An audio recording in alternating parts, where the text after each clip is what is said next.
Hi everybody, எல்லோரும் எப்படி இருக்கீங்க? ரொம்ப தேங்க்ஸ், உங்களோட எல்லா ஆதரவுக்கும் ரொம்ப ரொம்ப நன்றி. அதே மாதிரி இன்னைக்கு வந்து ஒரு no gas cooking, bachelors special. அப்புறமா சக்குன்னு யாராவது ஆற்றுக்கு வந்துட்டா, ரிலேட்டிவ்ஸ்லாம் வந்துட்டா, கெஸ்ட் வந்துட்டா, அவளுக்கு வந்து என்ன பண்ணலாம், அதே ஒரு ரைஸ் வைக்கிற டைமில் இதை எப்படி நம்ம டக்குன்னு பண்ணிடலாம், அந்த மாதிரிலாம் யோசிச்சு ஒரு டிஷ் கொண்டு வந்திருக்கோம். இது வந்து பேஸ் வந்து ஆலு பொட்டேட்டோ வச்சு பண்ண போகிறோம். அந்த உருளைக்கிழங்குல ஒரு சாலட் டைப்பில் இருக்கிற ஒரு தயிர் பச்சடி, ஒரு ரைத்தா. அது ஆனால் அதுக்கு வந்து கேஸ் தேவையில்லை, வெறும் அரைக்கிறதும் தாளிச்சு கொட்டுறது மட்டும்தான், மற்றபடி கேஸ் தேவையில்லை. அது எப்படி பண்ணலாங்கிறது பார்க்கலாம். இங்கே பாருங்க, நான் என்ன பண்ணியிருக்கேன், உருளைக்கிழங்கு வந்து ஒரு 2 பெரிய உருளைக்கிழங்கு, இந்த இவ்வளோ சைஸ் உருளைக்கிழங்கு. நான் இன்றைக்கி ஒரு 4 பேருக்கு பண்ணுறேன், அதனால் பெரிய சைஸ் உருளைக்கிழங்கு 2 உருளைக்கிழங்கு குக்கரில் வெறும் தண்ணி மட்டும் ஊற்றி, வேறு உப்பு மஞ்சப்பொடி எதுவுமே போடாமல் வெறுமே வேக வச்சுட்டுருக்கேன். அதை வந்து நான் க்யூபாவும் நறுக்கிக்கலாம், இல்லை மேஷாகவும் பண்ணிக்கலாம். நான் இன்றைக்கி க்யூபாக நறுக்கியிருக்கேன், ஸோ தட் அப்படியே எடுத்து ஊற்றிக்கும் போது கொஞ்சம் பார்க்கறதுக்கு நல்லா ப்ரெசன்டபுளாக இருக்குங்கிறதுனால. அப்புறம் ஒரு அரை மூடி தேங்காவை நான் துருவி வச்சுட்டுருக்கேன். அதுக்கு ஒரு 4-5 பச்சை மிளகா காரத்துக்கு. இன்னைக்கு இந்த காரம் வந்து ஒன்லி பச்சை மிளகா தான், அதனால் ஒரு 4-5 பச்சை மிளகா, அப்புறம் ஒரு அரை மூடி தேங்காய், இல்லைன்னா சொல்லப்போனால் ஒரு 5-6 டேபிள் ஸ்பூன் ஆஃப் தேங்காவை துருவி வச்சுட்டுருக்கேன். அப்புறம் அதுக்கு ஊற்றுறதுக்கு தயிர், கெட்டி தயிர், அதை சிலுப்பி வச்சுட்டுருக்கேன். அந்த தயிர் இது ஒரு 200 கிராம்ஸ் ஆஃப் தயிர் வரும்னு வச்சுக்கோங்களேன். அப்புறம் சால்ட்டு, மேலாக தாளிச்சு கொட்டுறதுக்கு நார்மலாக நம்ம தாளிச்சு கொட்டுற மாதிரி. ஆனால் இன்றைக்கி நம்ம தேங்காய் எண்ணெயில் தான் கொட்ட போகிறோம். தேங்காய் எண்ணெயில் கடுகும் வெந்தயமும் மிளகா வத்தலும் கருவேப்பிலையும் போட்டு தாளிச்சு கொட்ட போகிறோம். ரொம்ப ஈஸி டிஷ், பட் ரொம்ப டிஃப்ரெண்ட்டான டிஷ். எல்லாரும் பண்ணிடலாம். ஒரு இப்போ தான் சமைக்கிற ஆரம்பிக்கிறவா கூட இதை நம்ம எந்த மிஸ்டேக்கும் இல்லாமல் ஈஸியாக பண்ணிடலாம். இப்போ நம்ம அரைச்சிட்டு அப்புறம் அது எப்படி கலக்கிறதுங்கிறத சொல்கிறேன்.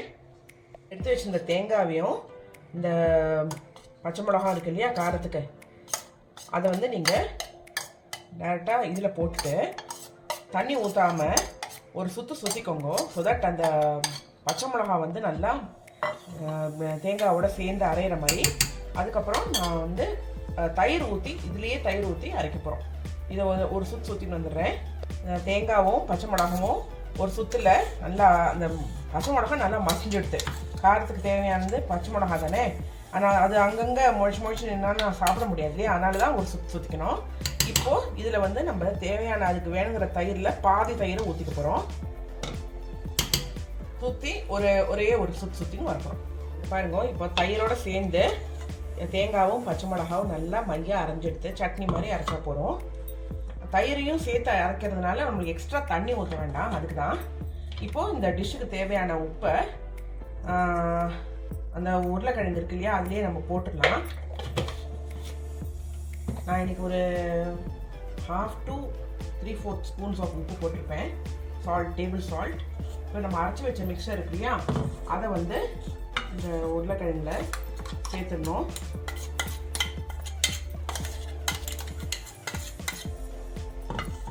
ஒரு மிக்ஸ் கொடுத்துட்டு மீதி இருக்கிற தயிர் இருக்கு இல்லையா, அதையும் நம்ம இதுலேயே ஊற்றிட போகிறோம். சில பேர் வந்து இதை 2-3 உருளைக்கிழங்க மேஷ் பண்ணி சர்வ் பண்ணுவா. ஆனால் இது வந்து பார்க்குறதுக்கு வந்து இந்த க்ரீக் சாலட் மாதிரி இருக்கும். அது வந்து நாட் ஓன்லி சவுத் இண்டியன் டிஷ்ஷோட மட்டும் இல்லை, நீங்கள் நார்மலாகவே வெறுமையே சாப்பிட்ற மாதிரியும் நல்லாயிருக்கும். அப்படி இல்லைன்னா நீங்கள் வந்து சாலட் மாதிரியும் யூஸ் பண்ணிக்கலாம்.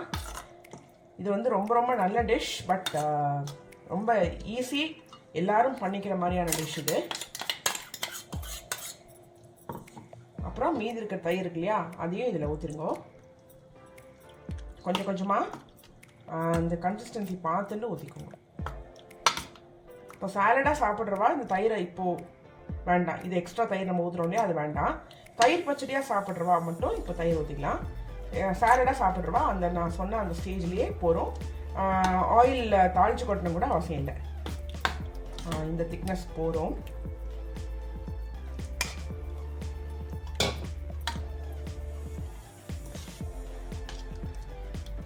பாருங்க.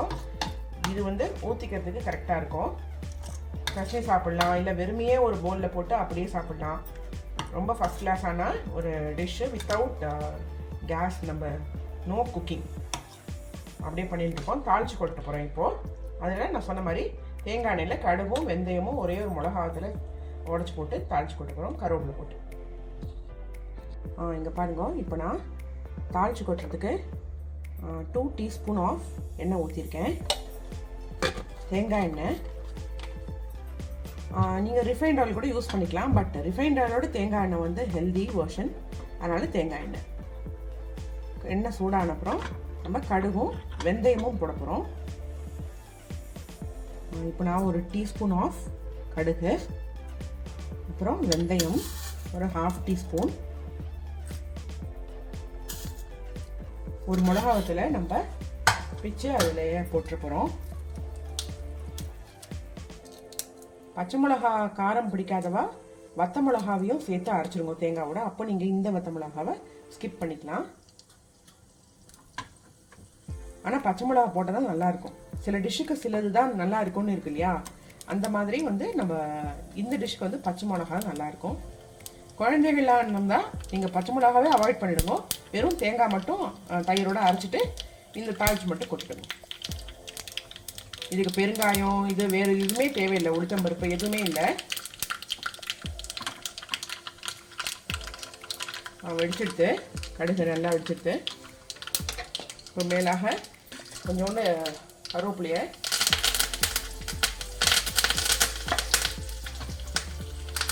பண்ணி வச்சுருக்கோம் இல்லையா, நீங்கள் போட்டுடுங்க. ஹெல்தியான பொட்டேட்டோ ரைத்தா ரெடி ஆகிடுது. இதை நீங்கள் நான் சொன்ன மாதிரி தயிரை ஊற்றுறதுக்கு முன்னாடி சாலடாகவும் சாப்பிட்டுக்கலாம். அப்படியே கிரீக் சாலட் மாதிரி நல்லாயிருக்கும். இந்த வெயில் காலத்துக்கு எவ்வளோக்கு எவ்வளோ நம்ம இந்த மாதிரியான குளிர்ச்சியானது சேர்த்துக்கிறோமோ உடம்புக்கு நல்லது. நேச்சுரலாக சேர்த்துக்கிறது.